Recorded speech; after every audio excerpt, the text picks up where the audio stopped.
Welcome to Lewis Carroll's Adventures in Wonderland! Alice's Adventures in Wonderland, more specifically. Today I'll be telling you about my thoughts and the ideas and the report, or at least my opinions, of a review of Alice's Adventures in Wonderland. Now, Alice's Adventures in Wonderland itself is a classic little story. It's like so iconic. Over the 150 years of its existence, we have been able to see a bunch of adaptations, video games, other graphic novels, stage adaptations, at least one opera, and certainly it's iconicity to our own pop culture. Like if you look at how many people went ahead and followed White Rabbit, you'll see like one of the most famous ones being Neo from the Matrix, like pew, pew, pew, pew, pew, that kind of stuff.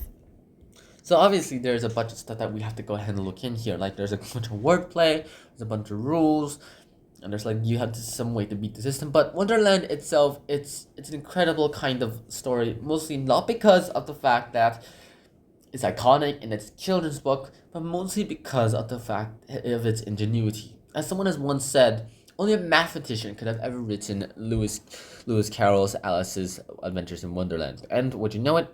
Lewis Carroll himself was professor of maths. It's just ingenious how he goes ahead and interplays wordplay and ingenuously goes and puts in like all these number plays inside as well too. It's incredible, and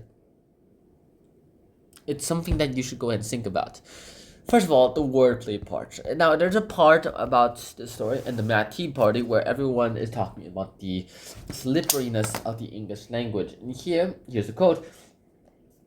The martyr asks Alice, "Do you mean that you think you can find out the answer to it?" And Alice goes ahead and says, "Exactly so." And the martyr went ahead and said that you should say what you mean. And Alice replies saying that she does, and that at least she means what she says. And like she says that, hey, that's the same thing. Like, I mean what I say, and I say what I mean. That's the same thing. And she's like, and the Mad Hatter's like, not the same thing a bit.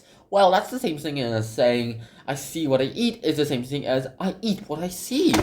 And it's true. Language itself is literally, and it's not concrete into any of these like strict grammar rules that we are told to learn at a young age. It's incredible of how we go ahead and work this out. But it's because of this wordplay stuff that we go ahead and figure stuff out. Language being slippery is the benefit of having a language too, because it is slippery, and the fact that we can change it to suit our needs and to like suit any context. That's the incredibleness. That's how powerful language is. It can adapt to any situation, and we can go ahead and talk to each other, and we can go ahead and express a multitude of ideas using the exact same words. Like, you can use the same words to say just like three different situations. Like, let me give you an example. As earlier said, like, I see what I eat what I see, and yeah, actually in this case there's like two different situations, but like they're the exact same word, just in a different order.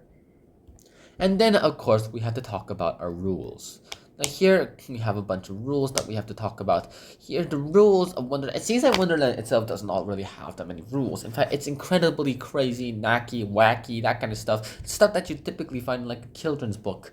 But because of that wackiness, we go ahead and find out everything about it. We find out the stuff about the rules. We find out that it really does have a bunch of hidden rules inside there somewhere. What do I mean by that? Well, this is what I mean. Wonderland goes ahead and shows us that it still follows a basic structural system. Well, we still have like the knights, like the playing cards doing their own stuff, and they may not seem to follow like any rules, like when they go ahead and try to do croquet without any kind of the regular croquet rules, but they still do follow rules. The rules being that they have flamingos, they have hedgehogs, and that one must not like go ahead and make the queen angry. There's also the fact that there's a rule of everyone wins in the caucus race, and it's there that we go ahead and figure something out. That life itself, it's a bunch of rules that someone has made up, or maybe the universe has set. We have to follow them regardless anyway. And speaking of rules, we go ahead and also find out about how rules can be created to benefit people. People go ahead and just, but usually authorities, go ahead and just create rules to benefit themselves. Like how parents go ahead and make rules on the spot so that they could better control their kids. It's ridiculous, but it works. They go ahead and make themselves superior. just like an example being that Rule 42 was created by the king, who was also the judge at the same time, saying that no one more than a mile high should go ahead and be inside there. And he's all like, and Alice goes ahead and threatens and talks about this being that, hey, it's Rule 42. If it is the oldest rule in the book and you didn't create it right now, it should be rule number 1, don't you think? Get out of my court right now is probably the king's reaction inside of his brain. And then we have to talk about being the system. Alice's entire journey through Wonderland is also to go ahead and figure out her own identity. She goes ahead and figures out her own identity by shifting through it, and the size changes themselves. I went ahead and showed the effect of like growing up to go ahead and find the fluidity of your identity, being like, hey, I like this, I'm this kind of person, like, no, I'm this kind of person. Like one time you might be like a very generous person, and then you realize you're more of a narcissistic kind of person. When you're young, you might thought you were very shy, but as you grow older, you become more extroverted. That certainly is the case for me here.